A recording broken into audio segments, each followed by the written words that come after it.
Welcome to the Richmond Fire Dialogues. I'm Battalion Chief Bailey Martin.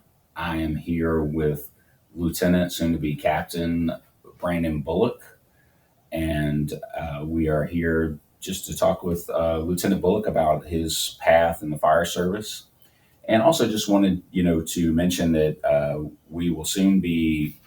This episode is going to be much like our previous episodes, looking at some of the stories about our members and some of their experiences before and with the fire department. But we are changing how we do things a little bit in the next few months or over the next year. We're going to be having some episodes more focused on tactical issues. So look for those, and there'll also be some other hosts and co-hosts as we move forward and expand this platform for our fire department. So, Brandon, welcome. Thanks for taking time to come talk with me today. And let's like most of my guests, usually like to just kind of start with kind of a little bit about yourself before the fire department. So. Tell us a little bit about, where you're from and your family. Thanks for having me, Chief. Brandon Bullock, born and raised here in the City of Richmond. I grew up in the North Side, not too far from Fire Station 16, off of Burnham Avenue. Graduated from Thomas Jefferson High School in 2000. Married. Married to my wife for next August will be 10 years. So after graduating from high school, while I was in high school, let me back up. So my dad is a second generation firefighter. He retired from Fire Station 14 here in the City of Richmond. You say second generation, his dad was a firefighter also? No, me. Oh, you're a second generation. I'm a second generation. Okay. So I had an uncle that was a firefighter in Suffolk a long time ago. My dad retired from Richmond. We actually came out of the academy to Fire Station 11. What year did he start with the fire department? My dad started in 1967. Okay. So he was in the fire department. He was here for 18, almost 19 years. Mm-hmm. He's a painting contractor, and he still does that. So kind of left the fire department to do that full time. So I was born pretty much in the fire service.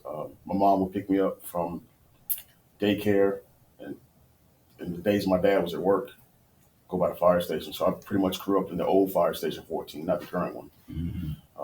So I was always around the fire service. They would bring the fire truck.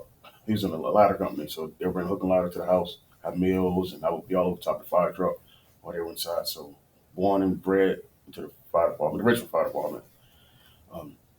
So in middle school, I became a fire explorer. The City of Richmond started a fire explorer post, and I became one of the first fire explorers back in 96, I think it was. So joined the Fire Explorers, was the first president / captain of the Fire Explorer Post. Can you tell us a little bit more about that program, like what it entailed, what's it about? So the Fire Explorers is through the Boy Scouts of America, and it's basically like a life coaching, and it basically breaks down to, so different occupations can have an Explorer Post. So the police department has one, Mm-hmm. the EMS can have one, the fire department, and I'm not sure the healthcare, I think they have a Explorer Post too. So if you know that, hey, I want to be a firefighter, join the Fire Explorer Post. It gives you an insight coming from the ground up as to the fire service and the different fire departments. So. But you still, like Boy Scouts, you still like get badges for certain things, and No, but is it more like fire related stuff? It's fire related. Mm-hmm. It's the Boy Scouts, but through the avenue of fire service. Mm-hmm. So we did training, we did fundraisers. We went to the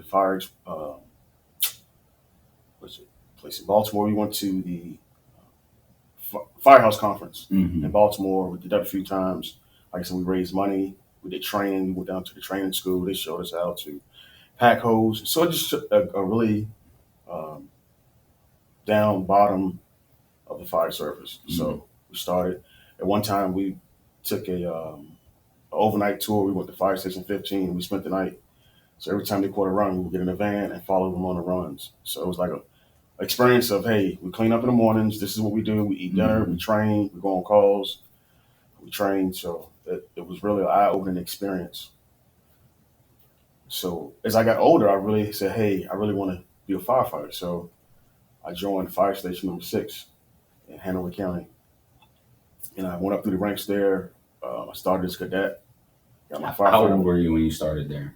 I was 17, I believe. So I went through Hanover's Academy, got my firefighter 1 and 2 EMT, went through the ranks Sergeant, Lieutenant, Captain, Assistant Chief. So I did that for about 17 years. Mm. In the midst of doing that, I got hired in the City of Williamsburg Fire Department.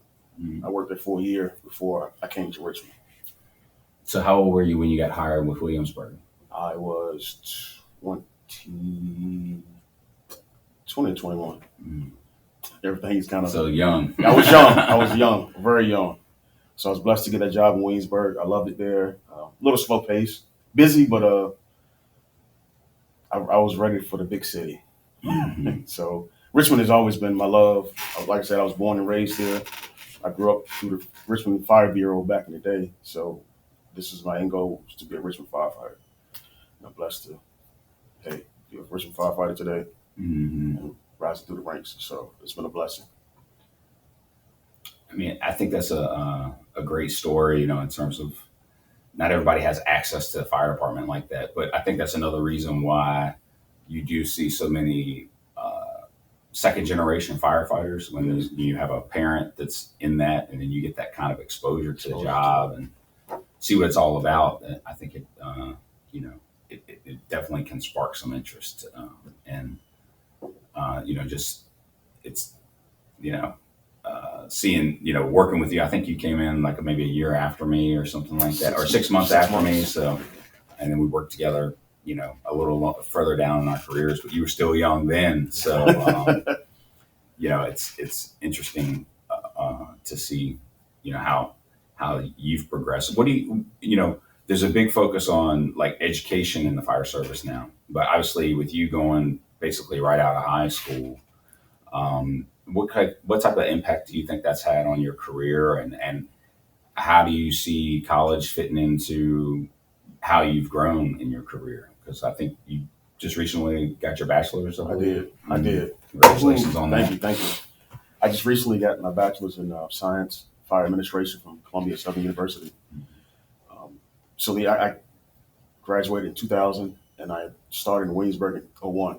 So I went basically straight from high school, worked with my dad for a little bit in his company, and went straight into the fire service. School was never my thing. I did enough of it. It was like, hey, I really want to go in the fire department. Looking back, I don't have any regrets. But as I progressed through the fire service, I was like, I need to go back and finish my education. So over time, I said, hey, I put it off for a while. I put it off, and I said, hey, if you want to progress and climb the ranks in the fire service, you need to go back and get this degree. So, like I said, I pushed myself. My wife pushed me. My mom, my family, everybody pushed me. My mentor said, hey, go back and take your time, but get that degree. And I just finished with my bachelor's in fire administration. So, I've been telling people, hey, get the time, go back and make it happen. And it goes by fast. Yeah, and I think too. I mean, like you said, not everyone follows the same path. For some people, especially someone like you that knew right away what you wanted to do. Some of us have to figure it out. And that was certainly the case for me. But and that's the great thing about the fire service is you don't need a degree to get in the door. But it definitely benefits you as you progress through your career. So. Having that job experience, I'm sure made some of the education more meaningful. Like you understood some of the concepts better than you would have if you'd have, gone through that program without all the experience that you had. Most definitely.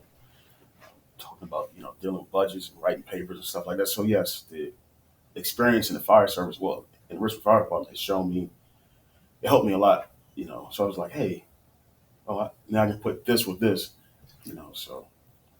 It definitely benefit me personally being in the fire service first and then going back to get my degree. So It's done now. So Masters next? Possibly. To be determined? Possibly. TBA, very much so. Very much so. Awesome. So what's it like? You said your dad, is retired, got out of the fire service. Do you guys ever talk about the fire department, A whole or lot. still? So does he ask questions, wants to know what's going on, or do you? Yes. He asked me, "How was your night?" or "What's going on?" And we talk. And I think he tried to one ups me, try to throw some one ups in there. Well, how many people have you rescued? I've done this, so it's all in fun. But yeah, he come by the fire station from time to time, and and actually some of the guys that still work here now worked for him when he was in the fire department. So it's kind of cool to be working with some of the same guys Mhm. that actually work with my father. So but yeah, we talk about the fire service all the time. Mhm. So He's even though great. he's not doing it anymore, he still thinks about it, is Oh curious yes, about it. definitely he does. Definitely, yeah. What he always tells me, he said was, what is it? Once a firefighter, always a firefighter.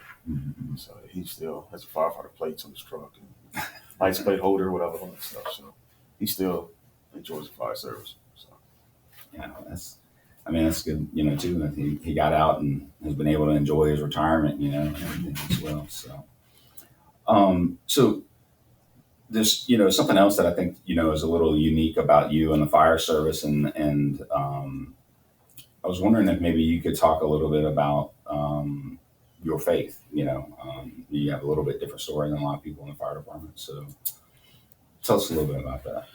so being Muslim, practicing Islam in the fire service, it's not much of a I mean, only I don't want to say difficulties is Ramadan.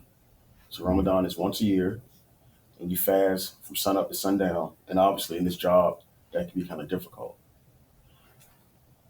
So when I was in the academy doing burn week, Ramadan, I was doing Ramadan then. A lot of people didn't know that. So no food, no water, anything, sun up to sundown, No water either. nothing, So, okay. nothing. Now, if we caught a fire or something working incident, I will break it and make it up on the back end because I don't want to get sick. Hmm. So, but yes, most part, I'm no food, no drink until sunset. So, and also making my salats or prayers 5 times a day. Hmm. I pray 5 times a day, and so I tell my guys on the shift, guys and girls on the shift, that hey, if I don't answer you when you come to the office, I'm praying, or if we catch a call, obviously I stop. So I haven't had any difficulties other than that, breaking my fast, doing a fire or something, So other than that, people are respectful. I haven't had any issues. Hmm. Um, so and people, like I said, I give respect. People give me respect. So it's no issues. People Yeah. ask questions and And certainly you aren't the only one in our department, but it is in a majority. So sometimes, very much so. and in particular with, like you mentioned, Ramadan, I could see where that could be a challenge, or even just, uh, your prayers during the day could be a challenge sometimes, depending on what kind of day. It seems like you spend a lot of time at 5, 11, some busy houses. Very busy So firehouses. that might be hard to juggle that some days, I would think. And you come back and it's like, man, I got to make 2 prayers.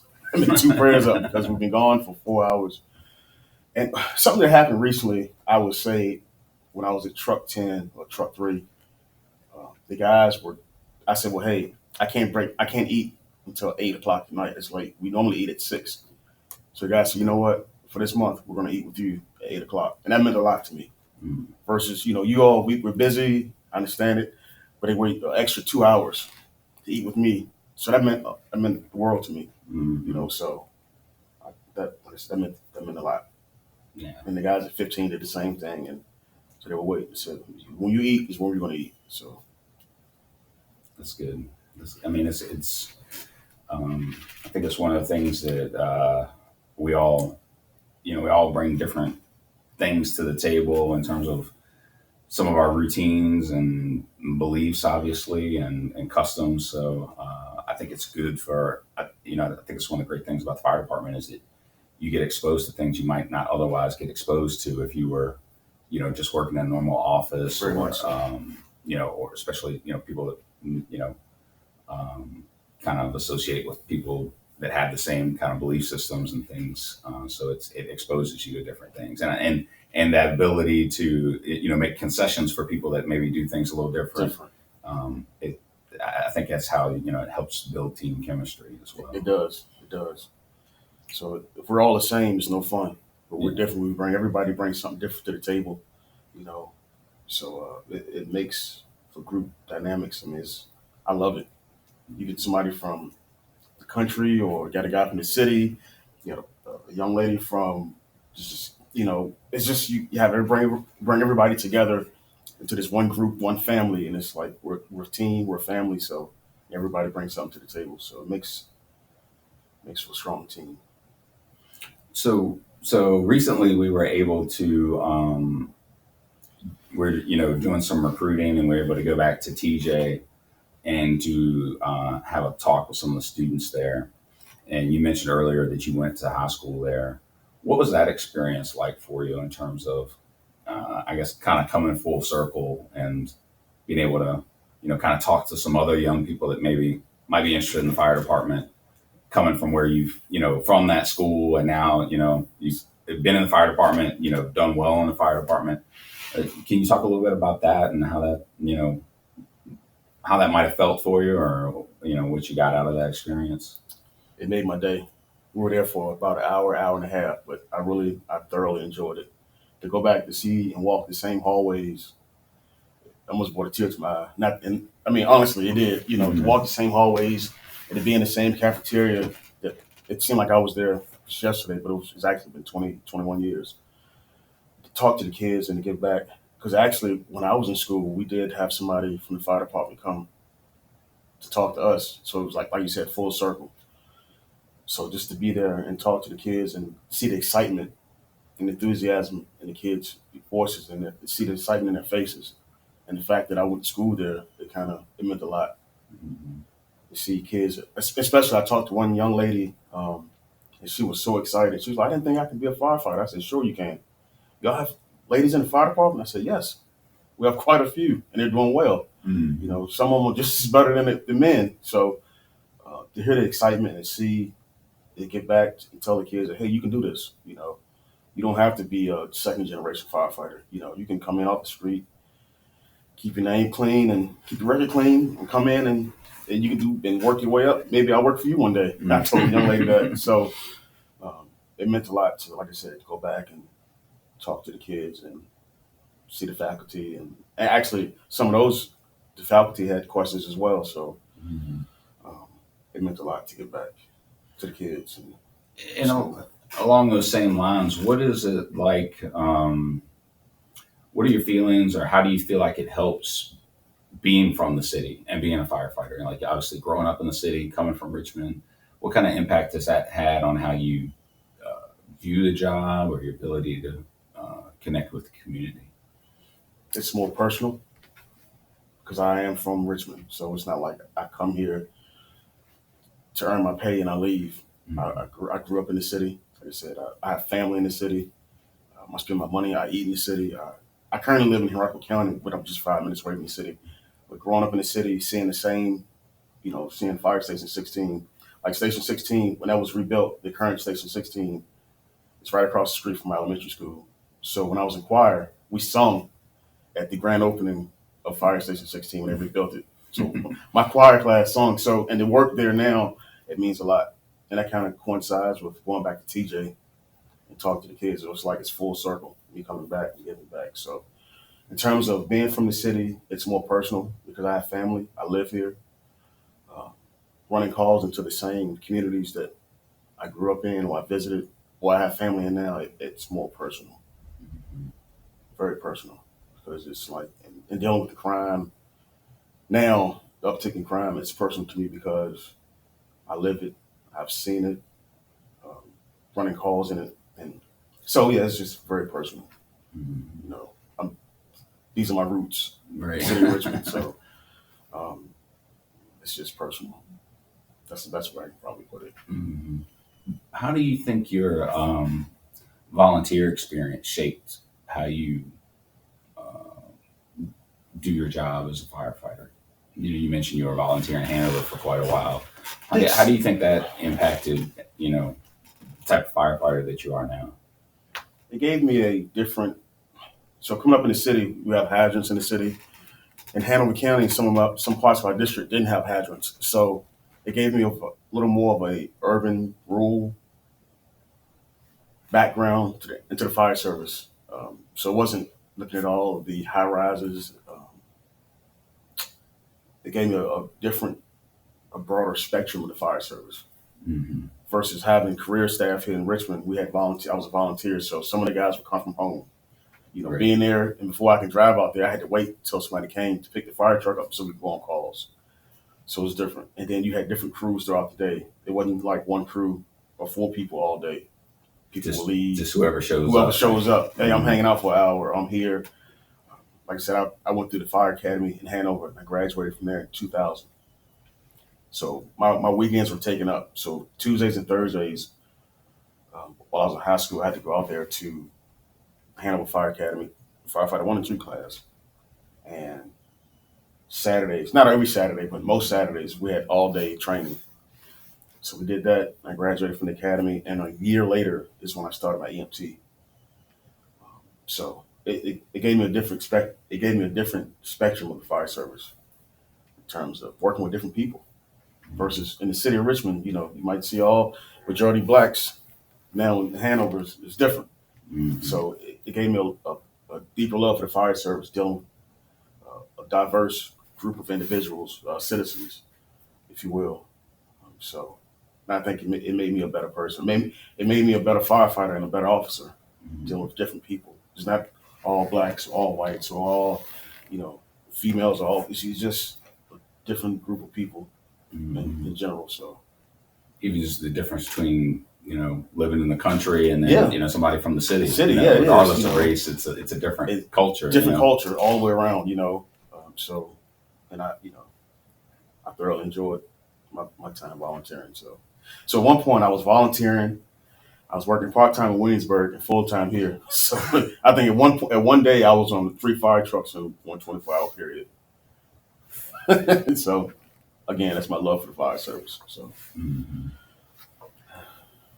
it's pretty interesting. There's not a lot of people that have that type of, we have a lot of people that come from volunteer ranks, but to have that kind of diversity in your resume as well is unique to a lot of people here in the city. How do you feel like? Do you feel like that also maybe helped with now, when we're on like the tech rescue team, and you've already got some connections when you're trying to do regional cooperation, where maybe some people you volunteer with in Hanover, you kind of meet again further down the road, and very much so. So a lot of the people that I worked with, volunteer with in Hanover County are now chiefs. I have volunteered with this person, but like the number 2 person in Hanover now is a guy that I volunteered with. We spent many nights and days together volunteering in Hanover at Station 6. But now he's the number 2 guy. So having those connections and networking does help. Time volunteering, and even some of the guys from Chesterfield I know personally. So when we work with them, like I said, doing tech rescue drills, or when I did work with them doing tech rescue drills, knew them personally, knew their families. So the networking is huge. So if I need something, hey, I can just call so and so because I know them personally. Right. They're happy. So, or give them a heads up. Hey, we might be needing this, or what do you think about this? Getting different ideas. So, yeah.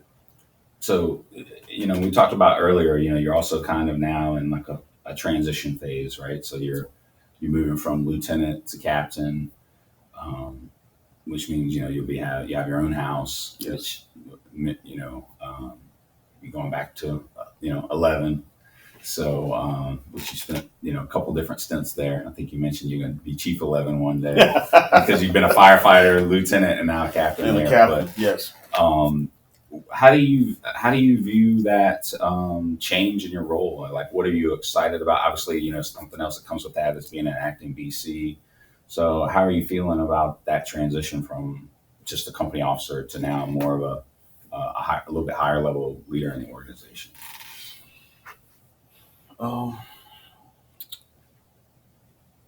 It's been it's a great opportunity.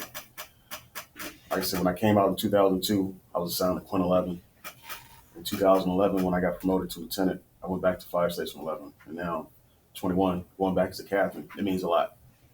To back up to, my dad came into Fire Station 11. So we were both firefighters, but now I'm the captain of Fire Station 11. So it means a lot.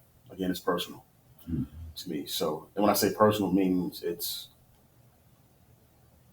not going to say touches my heart, but it's I just leave it like that. It's personal to me. So going back as a captain with the additional responsibility, it's I'm looking forward to the challenge. It's a good group of firefighters at Fire Station 11. Fire Station 11 has been known to be an aggressive fire station. It's very busy. Um, they go to a lot of fires. Well, at least they did at one point. A lot of EMS, and a lot of lower income. So I'm looking forward to getting out into the community. Because again, my dad grew up in Churchill. I still have family in Churchill. So to come back and give back to the community and the citizens, it's going to be not a challenge, but something to look forward to. Mm-hmm. So getting out into the community, having overall say so at the firehouse, I'm looking forward to it. I'm looking forward to it. Mm-hmm. So, um, How about acting? Acting BC. Acting BC. How do you feel about that? Acting BC, I'm looking forward to it. That's a different challenge.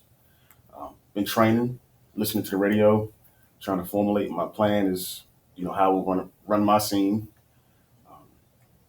I do it now, just not from a battalion vehicle, until the battalion chief gets there. So looking forward to riding the battalion car.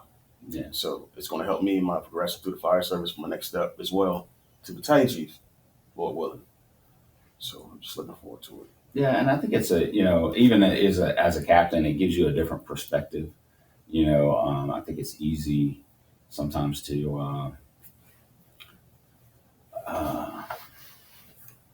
criticize or think about well, if I was in charge, I would have done this or whatever. I mean, and the company officer does get that opportunity if they're when they're first until the chief gets there or whatever. But when you have to run those, your first extended incident as a BC, then you can kind of see, you get a different perspective, or even just some of the human resource aspects of the job that you might not deal with as much at the company officer or captain level. And now you see, man, they deal with a lot. Yeah, it's a lot. It definitely opens up your view of the fire department when you can see it from a bigger perspective. So it's an exciting transition, I think.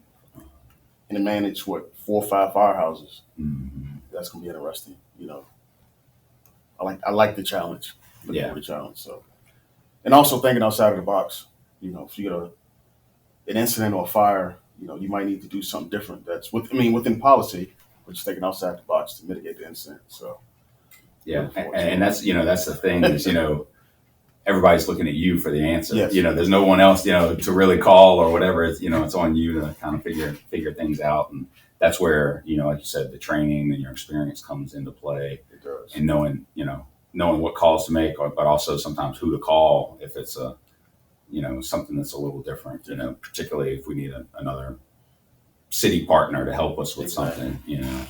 That's why it's important to stay in the books, the trade journals, podcasts, learn from just not here in Richmond, but nationwide. What are they doing here? Or, hey, you know what? If I'm managing this incident, I remember when they did this in LA, and this, it might work in the city. So just staying ingrained in the training and trade journals and the fire service as a whole will help. So something else, kind of along those lines, you have kind of, obviously you have expressed a strong love for the fire service, but there's like this other thing in your life that you have like a very strong love of, and which is trains, right? Like you.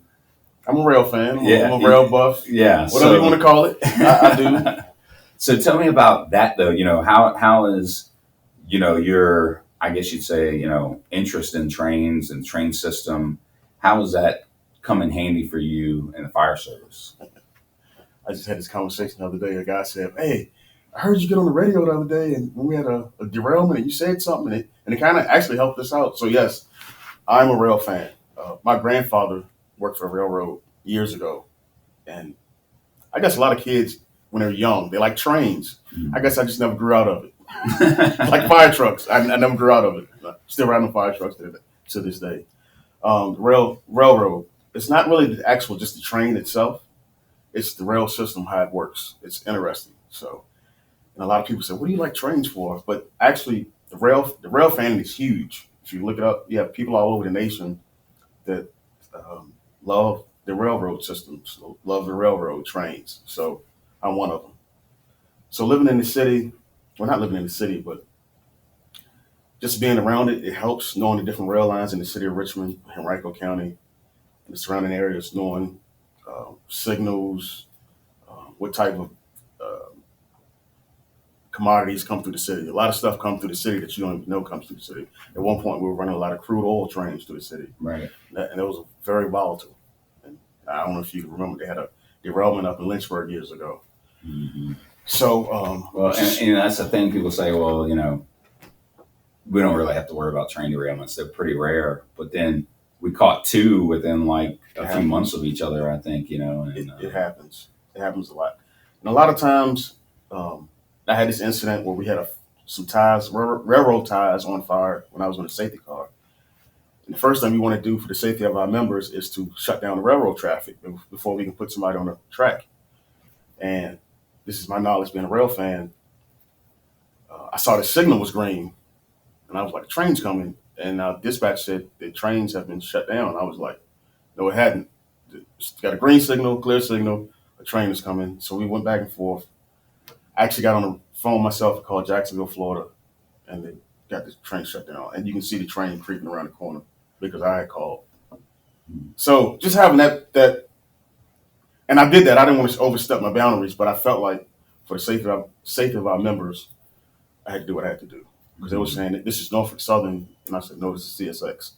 And so going back and forth. With that being said, that experience and the hobby of mine being a rail fan kind of helped the Richmond Fire Department that day. So we had another call once upon a time that didn't work out so well.